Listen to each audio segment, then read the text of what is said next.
We have been silent because we respect them. But now that they know we are not timid and we are not afraid, now that on July 6th the nation came to a standstill when there was a shutdown, they should accord us the respect that we deserve. So at this moment when we are calling on the president to come and listen to us, we expect him to respect us just the way he's doing the war veterans today. He had to call for an emergency meeting. So I don't think it takes anyone from us to see that we also accordingly need the respect. We are not part of any Zanu-PF structures or any political party, but as concerned citizens, when we call upon our president to come and hear us, he should heed us. So this is a message we are sending out clearly. And at this point in time, since I'm concerning more on the president, we are not attacking him or what, but it shows that we are not afraid of anyone else. We respect the presidents. So I'll quote the Constitution. This is the section where it states the duties of the president. The president must promote peace for benefit of all, recognize and respect the ideals and values of the liberation struggle. On that point now, I'll then quote the president himself in 1979. This was the time when they were still fighting the liberation struggle. So if he says that he should promote and respect the ideals of the liberation struggle, this is President Mugabe in 1979. In a society where you have a class whose main purpose and accepted privilege is to exploit others, you naturally get revolt.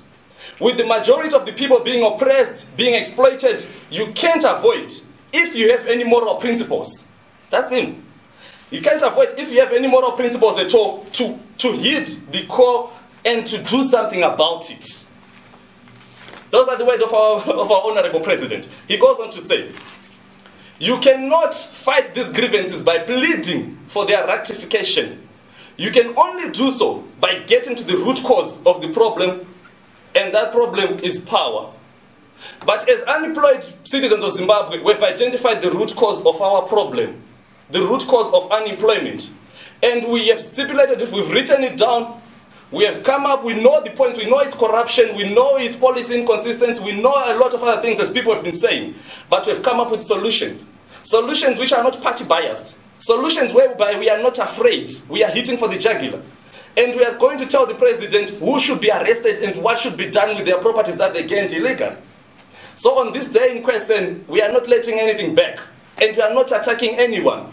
With all due respect to our president, we've got the best chair that we've already found for him. He's going to be comfortable sitting as he listens to us, telling him what we want to be done. Also, it's not an easy thing for us to come here and stand in front of you. We are no longer living comfortably. But I also quote another person during the Liberation War. This is Edson Zobo. He says, this was in response to whether the new Zimbabwe will have scared people. We do not want to create a social legal order in the country in which people are petrified going to bed having barricaded doors and windows because someone belonging to the special branch of the police will break in their houses. That's what we've been fighting for. So in this day and time whereby I'm afraid to address and say this is what I want in my nation, it clearly shows that they've lost track of what they fought for. And we're just reminding them, Mr. President, as the Constitution stipulates, can you go back and implement those things? With all due respect, we are not calling for anyone to resign. We are calling for the upholdment of the Constitution. It also says, Section C on what duties of the President, ensure protection of human rights, freedom of rule of law. And as he was saying, we've seen the travesty whereby human rights are trampled. And we are calling on the President. We're not calling on anyone else, on Chuhuru or anyone else. No.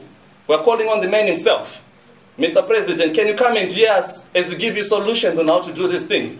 As we offer to implement them, not on a partisan basis, but as unemployed Zimbabweans. Also, the last part on the duties of the President, respect the diversity of people and communities of Zimbabwe. This is whereby he has to respect, even if I say something that he disagrees with.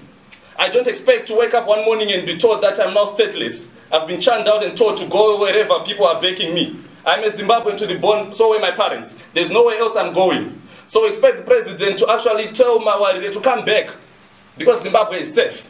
There's no one else who can reassure him that because it was the President who said that that he should leave the country. So we are saying right now, I might be scared, and as I'm saying this, you can hear my voice is stuttering.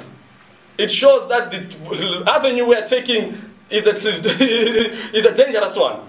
But we have faith in the Constitution, we have faith in the people of Zimbabwe. We are not saying for anyone to resign or what, we just want to implement solutions. Zimbabweans, they shut down the country and nothing changed. And this time around, we realize they've got our attention. Now we want to tell them how it's supposed to be run. This is for the current government and all future governments. And people should know it. When your people call it, you are accountable to them. You should come back to them. Obviously, they say power is with the people. Let us see it. Does the power have, but do the people indeed have power? For these and other stories, visit our website www.263chat.com. Follow us on Twitter @263chat and like our Facebook page 263chat.